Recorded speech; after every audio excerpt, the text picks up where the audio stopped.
नमस्कार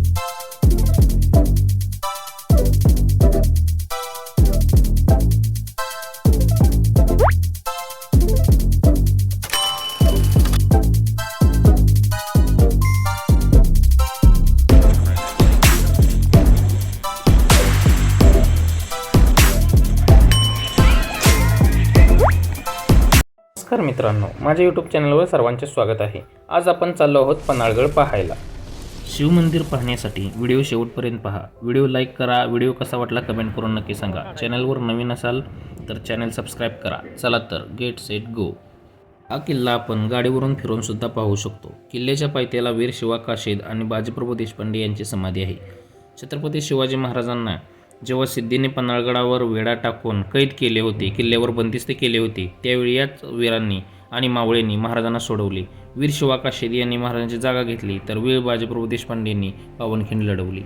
उचल्यावर आपणास 4 दरवाजा दिसतो, पण सध्या तिथे फक्त अवशेष आहेत। आतमध्ये गेल्यावर आपल्याला विहीर दिसते आणि अंबरखाना पाहायला मिळतो। यामध्ये त्या काळात धान्याची साठवणूक केली जात असे। त्या धान्याची साठवून ठेवण्याची क्षमता 50,000 पाऊंड एवढी आहे। हा अंबरखाना भोजराजाने 1052 मध्ये बांधला होता। गंगा, यमुना आणि सरस्वती या 3 धान्यकोटे आहेत। यामध्ये 25,000 खंडी धान्य मावत असे। एक खंडी बरोबर 20 पोती भात, नाचणी, वरई अशा प्रकारचे धान्य इथे साठवले जाई। याचे खांब एका सरळ रेषेत आहेत। दगडाने बांधलेले मजबूत बांधकाम आहे। हे ठिकाण पाहिल्यावर आपल्याला त्या काळच्या कारागिरांची आठवण नक्की होईल। त्यावेळेचे कारागार किती प्रामाणिक होते हे आपणास कळेल। अंबरखाना पाहिल्यावर आपण पक्षीतीर्थ तबक उद्यान पाहायला आलो आहोत। इथे जाताना आपल्याला वाघ दरवाजा पाहायला मिळतो। या उद्यानात आपणास विविध प्रकारचे पक्षी पाहायला मिळतात।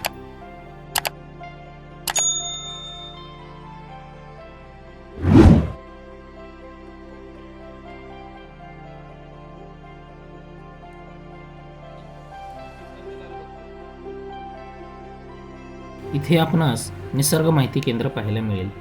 येथील उल्लेखानुसार महाभारत काळात इथे नाग लोकांचे अस्तित्व होते। पन्हाळगडाचे पूर्वेचे नाव पन्नगालय असे होते। शिलापूर राजा भोज यांनी पन्हाळगड बांधला। इब्राहिम आदिलशहाच्या पहिल्या व दुसऱ्या राजा यांनी आज दिसणाऱ्या इमारती बांधल्या आहेत। 1659 साली छत्रपती शिवाजी महाराजांनी पन्हाळगड जिंकला। एप्रिल 1680 मध्ये छत्रपती शिवाजी महाराज व छत्रपती शंभू महाराज यांची पन्हाळगड येथे भेट झाली होती। 1959 या उद्यानाची निर्मिती झाली। आत्ता आपण पाहत असलेल्या इमारतीस सज्जा कोठी असे म्हणतात। इसवी सन 1500 मध्ये ही इमारत इब्राहिम आदिलशाह यांनी बांधली होती। इथून गडावरील विहंगम दृश्य आपणास पाहायला मिळते। गडाची तटबंदी आणि मजबूत किनारे इथून आपण पाहू शकतो।